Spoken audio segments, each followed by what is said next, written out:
Elders in the local church pour out time, prayer, energy, and emotional strength to shepherd God's people.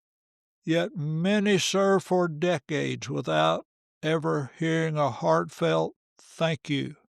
In this episode, we explore why elder appreciation isn't just polite, it's biblical, healthy, and vital for the unity and future of the church.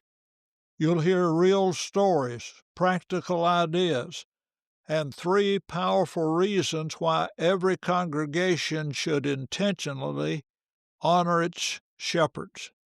If you want stronger leaders, a stronger church, and a spirit of peace among God's people, this conversation will show why appreciation matters and how your church can start showing it today. Welcome to Gleaning Mustard Seeds with Jerrie Barber. Mr. Barber is a preacher, a ventriloquist, a barefoot runner, and writes 2 blogs. When Jerrie communicates, he encourages people, try not to learn very much. Find a mustard seed. In the next few minutes, try not to learn very much. Look for something you can do to move a mountain, remove a stumbling block, or provide a stepping stone for yourself or someone else. And now, here's Jerrie with this week's mustard seed. One question I like to ask when I began working with a congregation: how long's it been since you've had an Elders Appreciation Party? How do you show gratitude to your shepherds? I've received some interesting answers. We don't do things like that around here. We haven't had one because we don't appreciate our elders. It is healthy, helpful, and biblical to show gratitude to our leaders.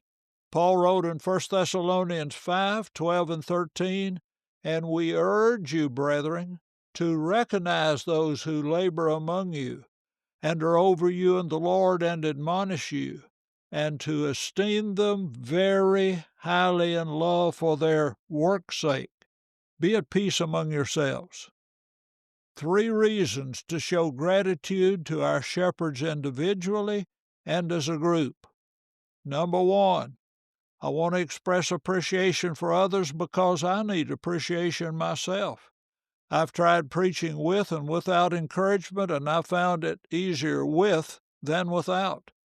I need to treat others the way I want to be treated. I'll reap what I sow. 2, I want our young people to love and value our shepherds and aspire to serve when they're older. If all they hear is criticism and claim that our leaders are inept, why would they want to be in a position like that? When they see honor given to leaders, they see Christians being obedient to Scripture and good leaders being treated with the respect they deserve. 3, I want to express appreciation for the good job they do because I want to question and challenge them when I disagree with them. If all I ever do is criticize or take them for granted, another criticism will probably be ineffective. I remember some good occasions at my last full-time work at Bears Chapel Church of Christ in Franklin, Tennessee. After our new elders, appointed in 1995, had served a year, we had a party. There was red carpet for the elders and their wives to walk on as they entered the fellowship area. Each wife was given a dozen red roses.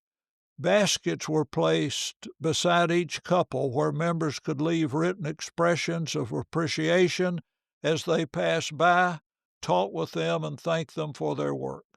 A few years later, some deacons took up private donations, and each bishop and his wife were given a weekend at the Opryland Hotel to show gratitude for their work. After 10 years of service, we presented each shepherd with a plaque to remind him that he was loved and appreciated. Why would a church not show appreciation? Well, the shepherds may not express gratitude to each other. In one church where I preached, when an elder was retiring after decades of service, I asked, "What kind of party are we going to have? Will you buy a plaque and present it to him?" The answer was no. We're not going to do anything like that. You start doing that and all the elders will resign.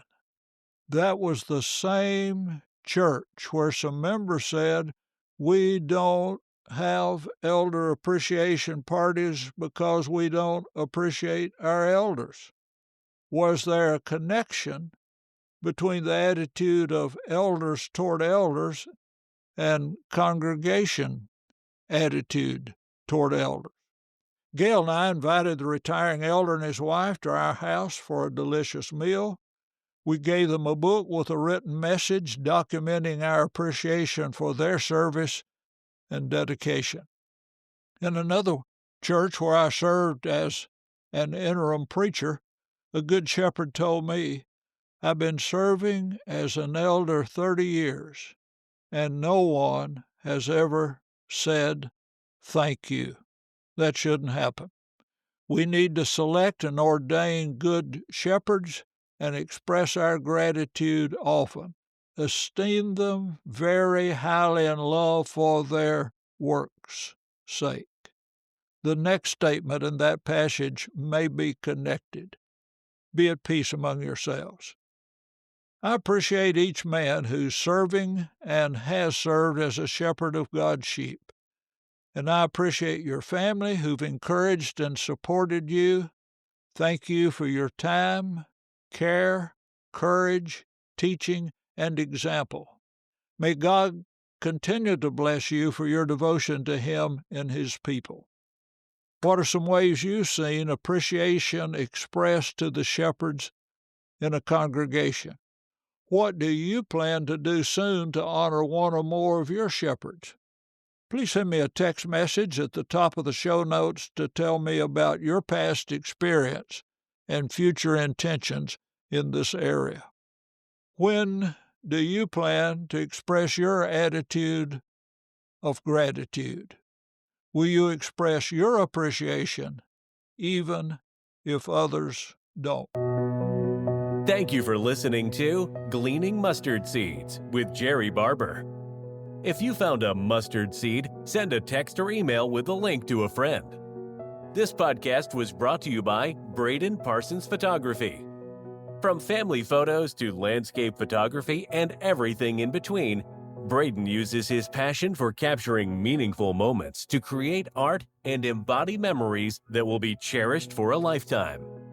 Whether you want photos for your family, an event, or even want to browse Braden's portfolio for prints you can buy as art for your home or office, go to bradenparsons.com to explore the creativity and inspiration that comes from Braden Parsons Photography.